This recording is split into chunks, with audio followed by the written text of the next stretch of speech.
कुलाइदोंनो खलावो Sonali trophy football थुंमु मुथंजाक थानियो पुइला बेरेमो कप्लाइ अंका Nightingale हालामपाड़ा बदल बरक सकातमाका 1,30,000 तै उलनै बेरेमो कप्लाइ अंका गंदातैसा बदल बरक सकातमाका 70,000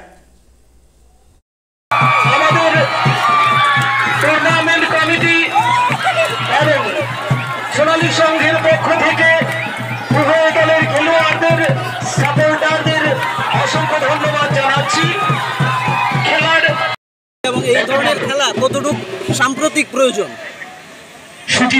আমি ধন্যবাদ জানাই সোনালী সংঘকে যেরকম একটা ফুটবল ম্যাচের আয়োজন করেছে, নকআউট ফুটবল প্রতিযোগিতা। আজকে তার ফাইনাল ম্যাচ। আমি এই ক্লাবের টুর্নামেন্টের সভাপতি আমার সঙ্গে রয়েছেন, প্রাক্তন বিধায়ক পিএসসি চেয়ারম্যান পরিমল দেববর্মা, পঞ্চায়েত সমিতির চেয়ারপারসনরা রয়েছেন। তো আমি ধন্যবাদ জানাই আমাদের সোনালী সংঘের সমস্ত সদস্যদেরকে। তারা এই খেলাধুলার মানকে উন্নয়নের জন্য তারা এই প্রতিযোগিতার আয়োজন করেছে।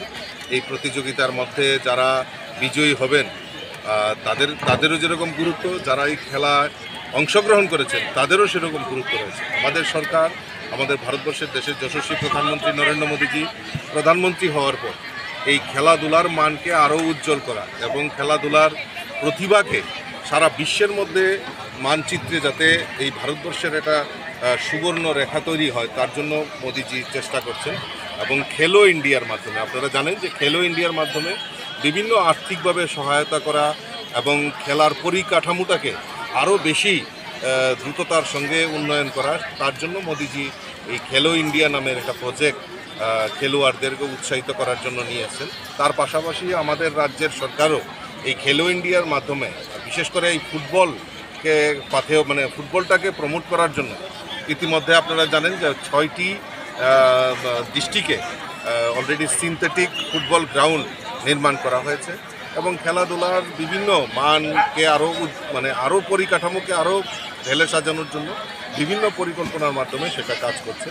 তো এই খেলাধুলার মাধ্যমেই আমাদের যে সমাজ পরিবর্তনের কথা যেটা আমরা বলছি, কারণ আমাদের কাছে সবচেয়ে বড় চ্যালেঞ্জ যে আমাদের আগামী দিনের যে ভবিষ্যৎ যুব সমাজ সেই নেশায় আসক্ত হয়ে নেশাগ্রস্ত হয়ে সমাজকে বিপথে পরিচালিত করার একটা প্রয়াস চলছে। তাকে সঠিক জবাব দেওয়ার জন্য এবং যুব সমাজ যাতে এই খেলাধুলার মাধ্যমে ব্যস্ত থাকে, বিভিন্ন আনুষঙ্গিক কাজে যাতে ব্যস্ত থাকে, তার ফলে এই নেশার আসক্ত থেকে বেরিয়ে আসতে পারবে। এবং আমরা যেটা চাইছি, আমাদের সরকার যেটা চাইছে যে আগামী দিন এক ত্রিপুরা শ্রেষ্ঠ ত্রিপুরা, এই এক ত্রিপুরা শ্রেষ্ঠ ত্রিপুরার গড়ার লক্ষ্যে যুবকদের সবচেয়ে অগ্রণী ভূমিকা থাকা দরকার। আর সেই ভূমিকার জন্যই এই খেলাধুলার মান এবং খেলাধুলার প্রয়োজনীয়তা রয়েছে।